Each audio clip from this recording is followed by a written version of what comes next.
అందరికీ నమస్కారం. శివపురాణం సిరీస్కి స్వాగతం. నైమిసారణ్యవాసులైన ఋషులకు శివమహాపురాణాన్ని సూతుడు చెప్తున్న కథలు మనం చెప్పుకుంటున్నాం. సప్తర్షులు స్వస్తివాచకాలను పఠింపగా, గంధర్వులు పాడగా, అప్సరసలాడగా, అఖిల జన లోచనోత్సవంగా సతీశంకరుల కళ్యాణోత్సవం అయ్యాక తన ఆశ్రమానికి సతీదేవితో చేరుకొన్న శంకరుడు సతీసహితుడై తన సృష్టిలో తానే రమ్మించిన లీలా విహారాన్ని చెప్పుకుందాం. ముందు వృషభాగ్ని దిగి సతికి కేలూత ఇచ్చి దింపి ఆవిడ ముఖం చూస్తూ మురిసిపోయాడు. గణాలను పిలిచి తనెప్పుడు స్మరిస్తే తక్షణం రావలసిందిగా ఆజ్ఞాపించి వారిని పంపించాడు. సతితో కూడి నవరత్న కాంతిపుంజ శోభా విరాజితమైన తన గిరికందరంలోకి ప్రవేశించాడు. ఆ రహస్య స్థావరంలో దాక్షాయణితో కూడి అనేక లీలలను ప్రదర్శించాడు. వనంలోకి వెళ్లి పుష్పాలను కోసి మాలగా కూర్చి ఆవిడ కంఠాన్ని అలంకరించి, నా కపాలమాల బాగుందా, నీ కుసుమహారం బాగుందా అని అడిగేవాడు. సతీ నిలువుటద్దం ముందు నిలబడి తిలకం దిద్దుకునే వేళ హఠాత్తుగా ఆవిడ వెనుక ప్రత్యక్షమై తాను అద్దంలో ముఖం చూచుకొని, నా త్రినేత్రం బాగుందా, నీ తిలకం బాగుందా అని ప్రశ్నించేవాడు. శిరీష కుసుమ పేసలమైన ఆవిడ పాదాలను లత్తుకతో అలంకరించి ఫాలనేత్రాగ్ని అరుణ ప్రభలతో మరింత రాగరంజితం చేసేవాడు. సన్నిహితంగా సతీముఖ సౌందర్యం వీక్షించాలనే కాంక్షతో పరులాలకించరాదు రహస్యం అంటూ చెవిలో చెప్పేవాడు.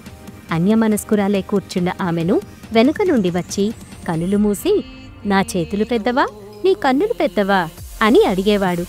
ఆమె సర్వావయవాలను కుసుమ విరాజితం చేసి చైత్రరథంలా ఉన్నావు అనేవాడు.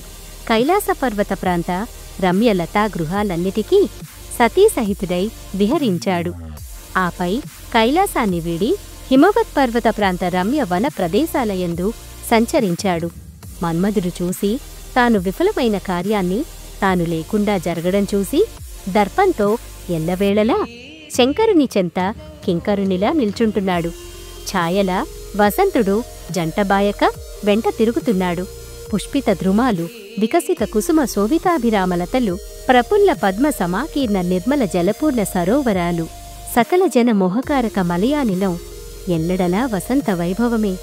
ఆ సమయంలో శైల శిఖరాగ్రాలయందు, గిరికందరాలయందు, గోత్ర నిర్హరులయందు, పర్వత ఉపత్యకలయందు, అద్రి నికుంజములయందు, వారి తీరములయందు, పుష్పవనములయందు సర్వసృష్టి ఆయన ఇల్లే కనుక సతితో కూడి పరమేశ్వరుడు యథేచ్ఛగా విహరించాడు. ఆ క్షణంలోనే ఆత్మబోధ చేస్తున్నాడా అన్నట్లు నిర్విరామంగా సల్లాపాలతో, కృపా వీక్షణాలతో, హాస్య ప్రసంగాలతో, సంభాషణలతో సతితో కూడి లీలా విహారం చేశాడు ఈశ్వరుడు. ఇలా 25 సంవత్సరాలు వినోదించాడు.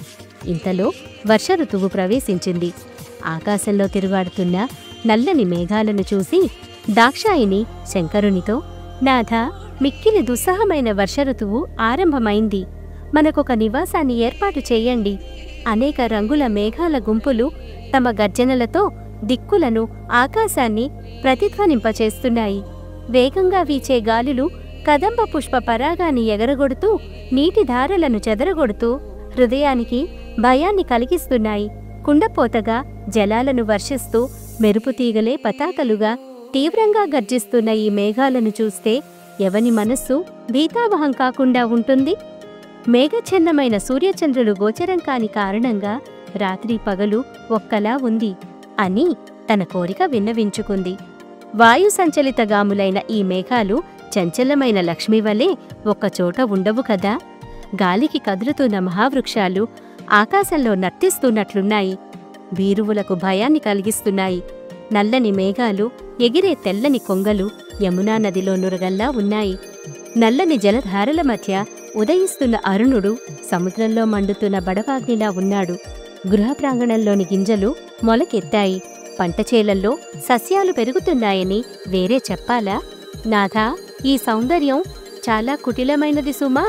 కలిలో లక్ష్మీదేవి సత్పురుషులను వీడి దుష్టులను ఆశ్రయించినట్లుగా కింసుక పుష్పాలను ఆశ్రయించింది. వనసీమలయందు నెమళ్ళు జలధర గర్జనలను విని చాలా ఆనందంతో కేకాధ్వనులను చేస్తూ పింఛాలను పైకెత్తి నాట్యం చేస్తున్నాయి.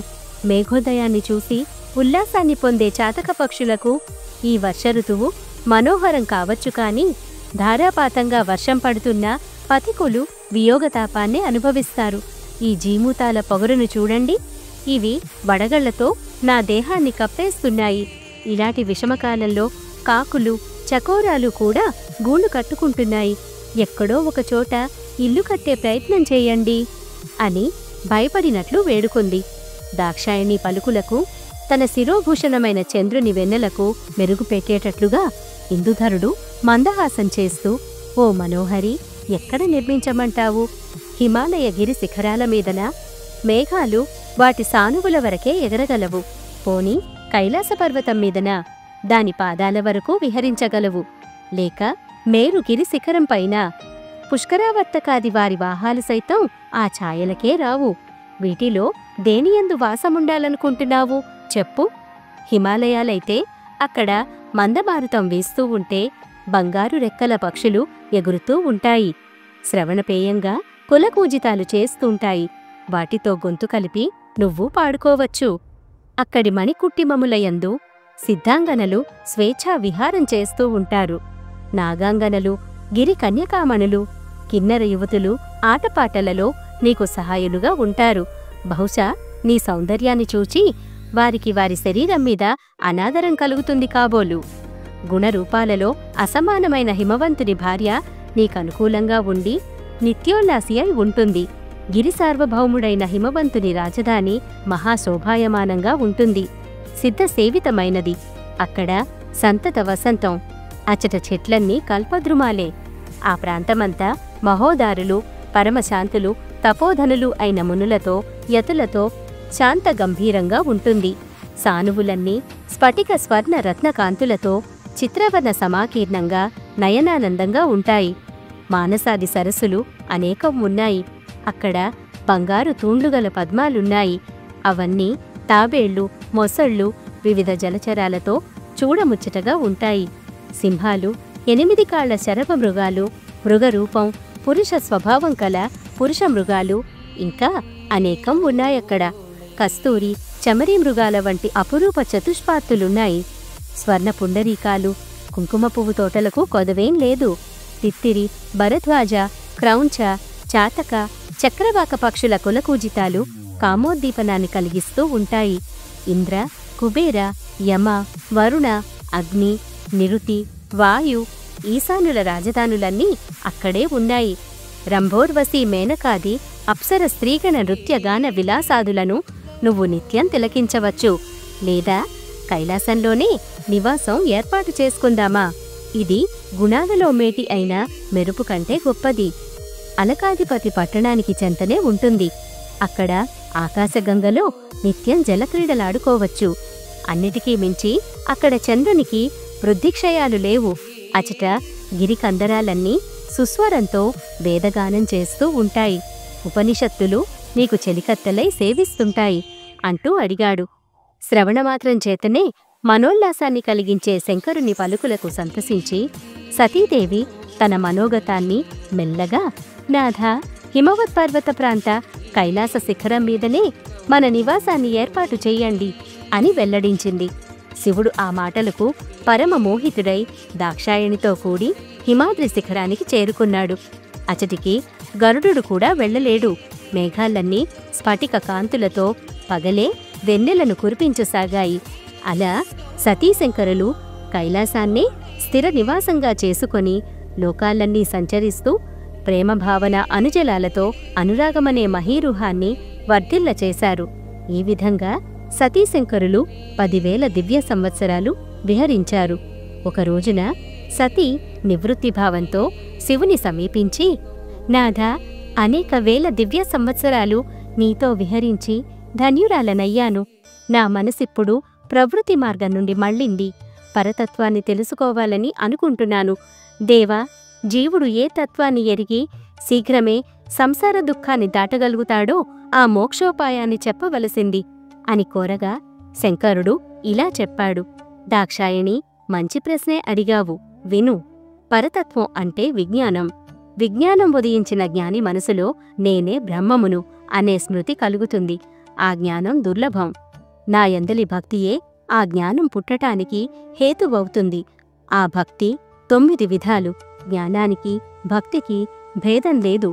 భక్తి లేనివానికి జ్ఞానం కలగదు. భక్తుల విషయంలో నాకు తారతమ్యాలు లేవు. కుల, జాతి, వర్ణభేదాలు లేవు. ఆ భక్తి సగుణ నిర్గుణ భేదంచే 2 విధాలు. సహజంగా హృదయంలో పుట్టిన భక్తి గొప్పది, కోరికలతో పుట్టిన భక్తి తక్కువది. భక్తికి ఏదైనా అంగాలు 9: శ్రవణం, కీర్తనం, స్మరణం, సేవనం, దాస్యం, అర్చనం, నమస్కారం, సఖ్యం, ఆత్మార్పణం. వీటికి అనేక ఉపాంగాలున్నాయి.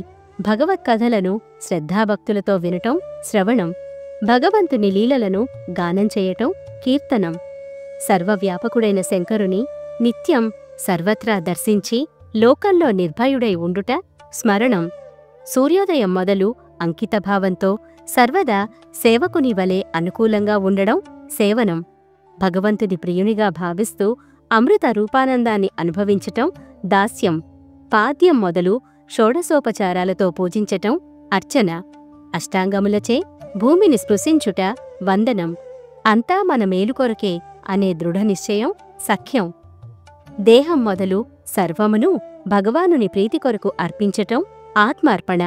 ఓ దేవి, ఇట్టి భక్తి శ్రేష్టం. జ్ఞాన వైరాగ్యాలకు తల్లి వంటిది, ముక్తికి దాసి వంటిది అయిన ఇట్టి భక్తి ఉత్తమోత్తమమైనది. సర్వకర్మల ఫలం భక్తి నుండే పుడుతుంది. భక్తియందు నాకు నీపై గల ప్రేమతో సమానమైన ప్రేమ ఉంది. కలియుగంలో భక్తి గొప్పది. నా భక్తునికి నేనెప్పుడూ సహాయం చేస్తాను. పూర్వం నా భక్తుని కారణంగానే సూర్యునిపై అతి క్రోధాన్వితుడనయ్యాను. భక్తుని కారణంగానే పక్షపాతం లేకుండా రావణుని పరిత్యజించాను. చెడు ఆలోచనగల వ్యాసుని ఓసారి నందిచే దండింపచేసి కాశీ బహిష్కరణ శిక్ష విధించాను అంటూ శంకరుడు సతికి భక్తికి సంబంధించిన అన్ని విషయాలను బోధించాడు. అంతేకాకుండా యంత్రసహితంగా తంత్రశాస్త్రాన్ని, పంచాంగాన్ని, ఇతిహాసాలను, భక్తుల గాథలను, వర్ణాశ్రమ ధర్మాలను, రాజ, పుత్ర, స్త్రీధర్మాలను, జీవ సుఖావహమైన వైద్య, జ్యోతిష, సాముద్రిక శాస్త్రాలను, చివరగా నాశరహితమైన తత్వాన్ని దయతో స్పష్టంగా ఉపదేశించాడు. మరిన్ని సతీశివుల లీలలను తరువాతి ఎపిసోడ్లో చెప్పుకుందాం. సెలవా మరి.